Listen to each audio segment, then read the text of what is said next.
Hello, friends. Welcome back to our channel where we share with you inspiring stories of all times and from all over the world. And today we have a story about promises. Promises are the basis of trust between people. We can't live without them. However, sometimes they turn out to be mere words, empty and hollow. After all, no one is immune from letting people down. The main thing is to try not to make empty promises, especially to loved ones.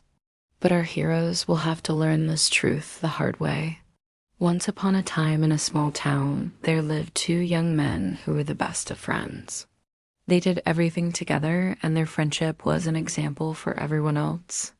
The guys helped each other in difficult situations and always shared their joy with each other. A few years passed like this, and one of the young men, let's call him Arthur, had an idea to take his life to the next level. He wanted to go to the capital city and become famous. "I want to conquer the whole world," he said to his friend. The friend only nodded, not knowing what to say. He understood perfectly well that such a city would swallow up his buddy, but he didn't know how to convince him otherwise. So the friend just wished his pal all the best. And when the time came for Arthur to leave, he promised his friend, "If I succeed, I won't forget about you. You will be the first to know about it." The friend only smiled in response. He saw through Arthur, but he never tried to persuade him to stay because he knew that it was useless. Arthur packed his things and left for the city. Several months passed, and one day the friend received a letter from him. The guy invited his chum to visit him, bragging about how great his life had become and how he was living far better than his friend in the provinces. The friend wasn't intimidated by the boasting, and he decided to pay his pal a surprise visit. He took the train to the capital city, went to the address listed in the letter, and rang the doorbell. It was a huge house with high walls and iron gates. A woman opened the door, and after making sure it was really Arthur's friend, she invited him in and offered him to sit down. Then she brought him some tea, and they started chatting.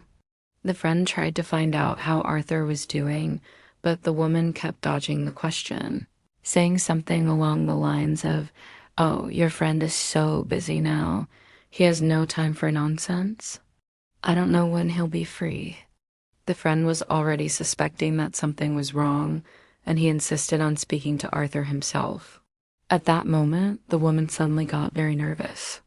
She started looking around in a panic, trying to think of some plausible excuse. "I'm sorry, but I can't let you see him. You see, he's no longer the same person. He's changed a lot. You wouldn't even recognize him." The friend felt something was off, but he still tried to make her change her mind. However, the woman stood firm and even called the police.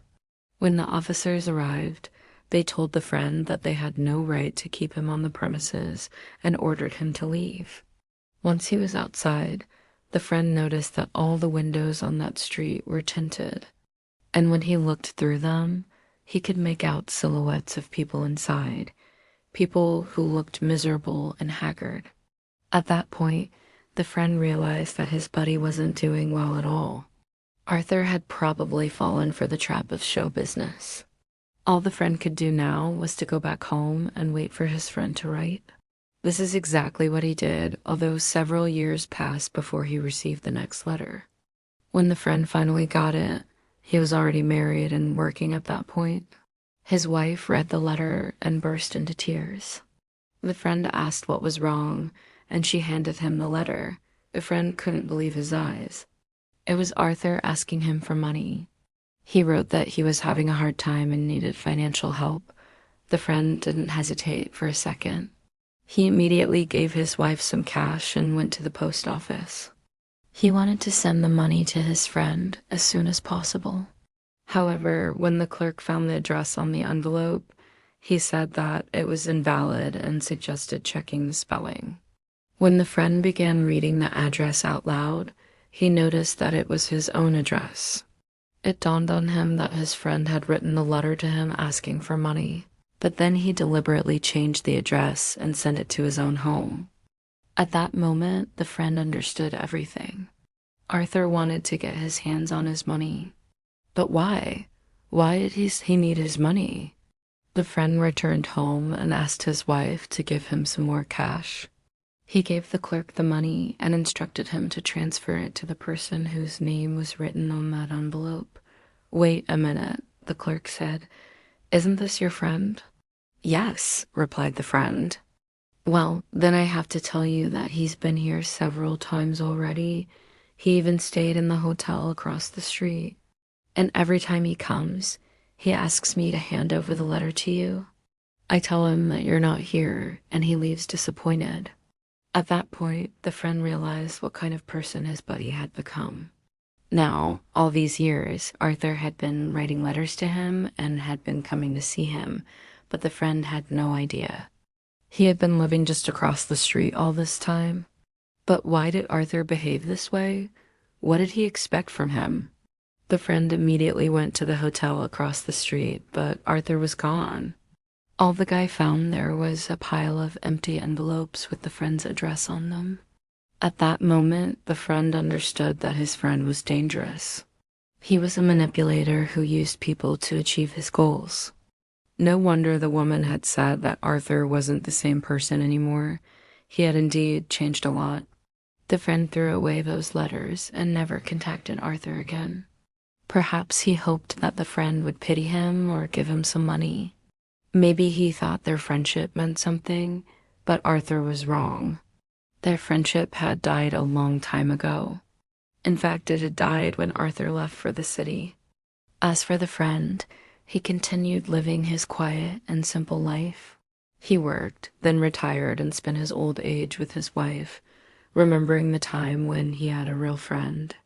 They say you should always be careful when promising something to someone. If you don't intend to keep your word, it's better not to make any promises at all. If you think that someday it might come in handy, it's better to say nothing.